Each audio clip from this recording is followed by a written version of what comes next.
Hello students, कैसे हो आप सब? Welcome back to my channel economic fair burner by Rishu Agarwal. So students, December आ चुका है और वो भी खत्म होने पे है, ठंड भी बहुत बढ़ गई है ना। तो स्टूडेंट्स, आई होप कि अब तो आपकी जो फाइनल एग्जाम्स को लेके प्रेपरेशन है वो अच्छी चल रही होगी, राइट? तो चलिए students, let's not waste the time, but उससे पहले please subscribe my channel and like my videos and share my videos the most. तो स्टूडेंट्स, आज हम इस वीडियो में करेंगे स्पियर्समैन रैंक कोरिलेशन। इससे पहले हमने Karl Pearson coefficient of correlation किया है, उसमें हमने 4 मेथड्स किए। तो आज हम करेंगे स्पियर्समैन रैंक कोरिलेशन। जो स्पियर्समैन रैंक कोरिलेशन है, it is for those variables जिनको हम क्वांटिटेटिव मेजरमेंट में नहीं लिख सकते हैं, जैसे for example honesty, intelligence, beauty. तो इनको हम ये नहीं कह सकते दैट यू आर 12 ब्यूटीफुल, है ना। तो ऐसे जो हमारे क्वालिटेटिव वेरिएबल्स होते हैं, इनको हम क्या देते हैं? रैंक्स। तो रैंक्स देके इनकी हम आपस में कोरिलेशन जो है उसको, उसकी वैल्यू जो है वो हम डिटरमिन करते हैं। So this method was given by Spearman in 1904। और इस मेथड में, इस स्पियर्समैन रैंक कोरिलेशन में we have three methods.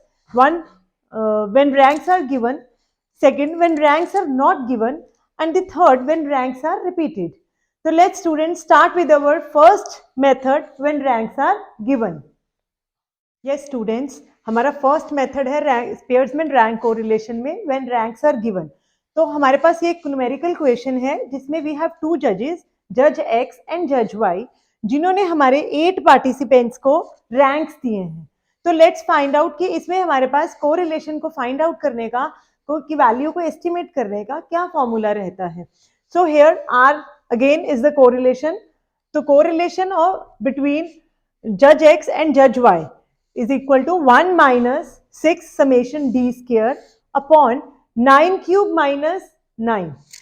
Students फिर से देखेंगे कोरिलेशन थ्रू स्पियर्समैन रैंक कोरिलेशन में, जब व्हेन रैंक्स आर गिवन तब हमारे पास क्या फॉर्मूला रहता है? 1 minus 6 summation d square upon 9 cube minus 9. तो यहाँ पे d square क्या है? What is d? तो d means r1 minus r2.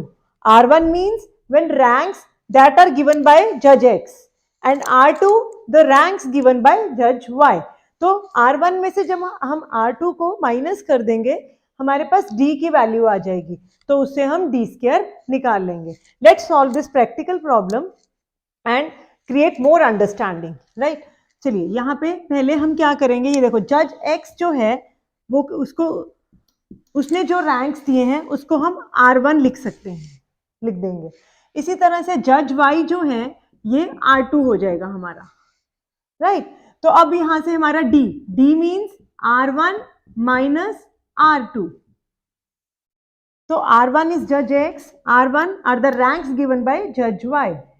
तो 1 R1 minus R2, 8 minus 7 is 1, 7 minus 5 2, 6 minus 4 again 2, 3 minus 1 2, 2 minus 3 is minus 1, 1 minus 2 is minus 1, 5 minus 6 minus 1 and 4 minus 8 is minus 4, right?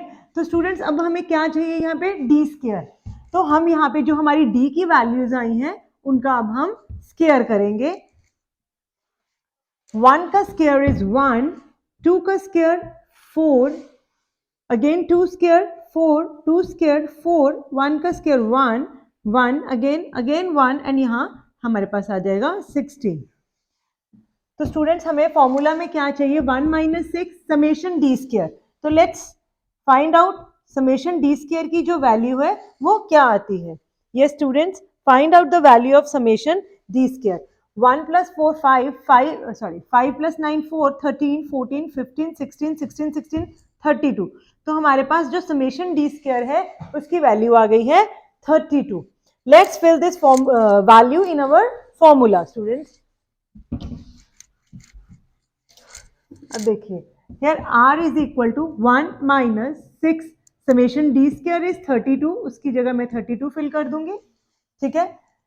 Divided by what is n? n is 1 2 3 4 5 6 7 and 8। तो n हमारे पास 8 है, यहाँ पे 8 cube हो जाएगा -8। चलिए यहाँ से फिर 1 माइनस, पहले इन दोनों को अगर हम मल्टीप्लाई करते हैं 6 2 12, 192 आ जाएगा, और नीचे 8 का क्यूब इज 512 -8।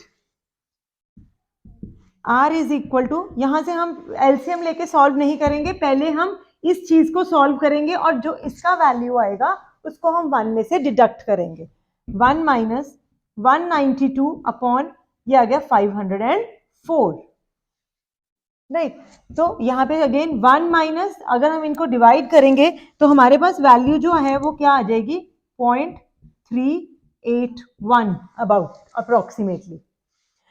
चलिए अब 1 में से जब इसकी वैल्यू को हम माइनस करेंगे तो मेरे पास आएगा 0.619, तो मेरे पास R की वैल्यू यहाँ क्या आ गई है 0.619।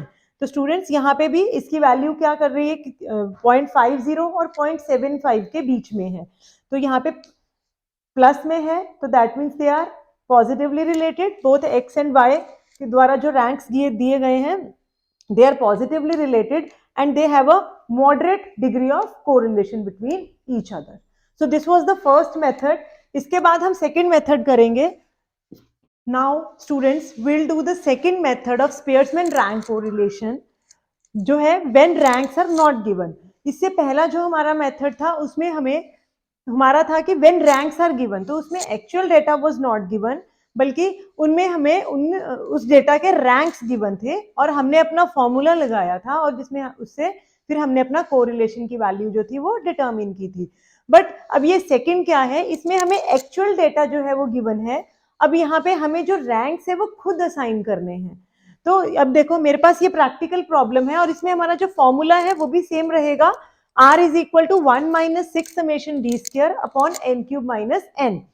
तो इसमें अब देखो मेरे पास जो प्रैक्टिकल प्रॉब्लम है इसमें अगेन x का जो हमें actual data is given and y variable का भी एक्चुअल डेटा जो है वो हमें गिवन है।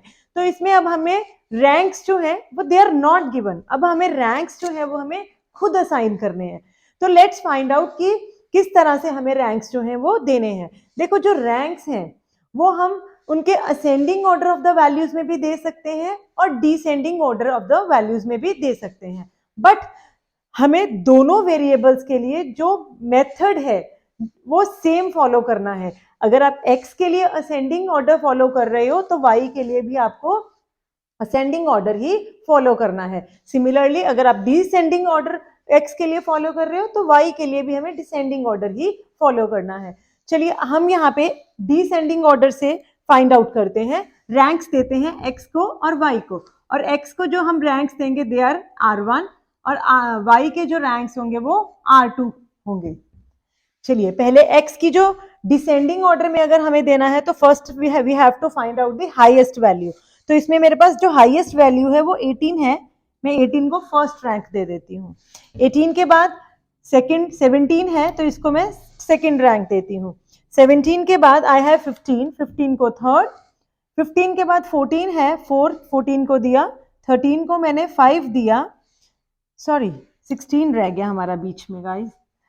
फर्स्ट मैंने 18 को, सेकंड मैंने 17 को दिया है, 17 के बाद 16 है, इसको 3 दिया है, 16 के बाद 15 4, 15 14 को 5, 13 को 6 और 12 को 7, 10 11 को 8 और 10 को 9 और 9 को मैंने 10 रैंक दिया है इन द डिसेंडिंग ऑर्डर। इसी तरह से हम y को भी डिसेंडिंग ऑर्डर में ही रैंक्स देंगे। अब यहाँ पे भी मेरी जो मैक्सिमम वैल्यू वो 18 है तो इसको मैं 1 रैंक दे देती हूँ। 18 के बाद मेरे पास कौन सी 12 वैल्यू आ रही है, इसको 2, फिर 10 आ रही है, 10 को 3, 10 के बाद 9 को 4, 9 के बाद 7 है, 7 को 5 दे देते हैं,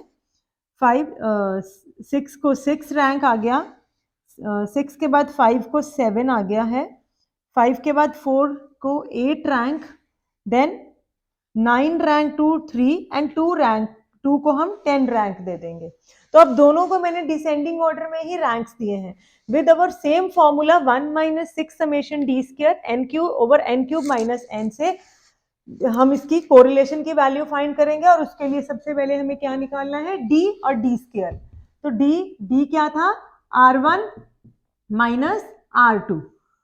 तो सबसे पहले हम R1 माइनस R2 करके अपनी D की वैल्यू जो है वो निकालेंगे। देखो R1 R2, 4 minus 1 is 3, 2 minus 2 is 0, 5 minus 8 minus 3, 6 minus 6 is 0, 8 minus 5 3 है, 7 minus 4 3, 3 minus 9 is minus 6, 1 minus 3 minus 2, 9 minus 10 is minus 1 and 10 minus 7 is 3। तो यहाँ पे मेरे पास d की वैल्यूज आ गई हैं। Let's find out d square now. So d square 3 का square 9, 0 का 0, माइनस 3 का अगेन 9, 0, 3 का 9, अगेन 3 का 9, 6 का 36, 2 का 4, 1 का 1 और 3 का 9। यस, अब हम निकालेंगे समेशन डी स्क्वायर। तो इनको सबको अब हम प्लस कर लेंगे। तो यहाँ पे 9 plus 9 18, 18 plus 9 27, 27 plus 9 is 36, 36 plus 36 is 72, 72 plus 4 76, 76 plus 1 77 plus 9 is 86। तो मेरे पास समेशन डी स्क्वायर की जो वैल्यू है वो 86 आ चुकी है। अब इसको हम अपने फॉर्मूला में भरेंगे। चलिए 1 minus 6 into summation D square is 86, N कितना है हमारे पास, एन इज 10, तो यहाँ 10 cube minus 10। Students I hope आपको समझ आ रहा है। तो चलिए इसके बाद हम इसकी वैल्यू फाइंड करेंगे। 1 माइनस 6 इंटू 86 की वैल्यू क्या आएगी, 6 6 36, 3 516। तो दिस इज 5 इन दोनों को जब मैंने मल्टीप्लाई किया तो हमारे पास 516 आ गया। 10 का cube 1000, 1000 minus 10 is 990। Right students, तो इसके बाद अब हम क्या करेंगे, पहले इसको डिवाइड करके इसकी वैल्यू फाइंड आउट करेंगे। 1 माइनस 516 को जब मैंने 990 से डिवाइड किया तो हमारे पास यहाँ आ जाएगा 0.52। 516 डिवाइडेड बाय 90, तो मेरे पास आ गया 0.52। अब इसकी वैल्यू क्या आ जाएगी, अगर मैं इसको 1 में से माइनस करूं तो दिस इज सॉरी ये आ जाएगी मेरे पास 0.48, 0.48। तो यहाँ पे R की वैल्यू जो है वो 0.48 निकल आई है। It was quite simple. इसमें हम एक और प्रैक्टिकल करेंगे स्टूडेंट्स।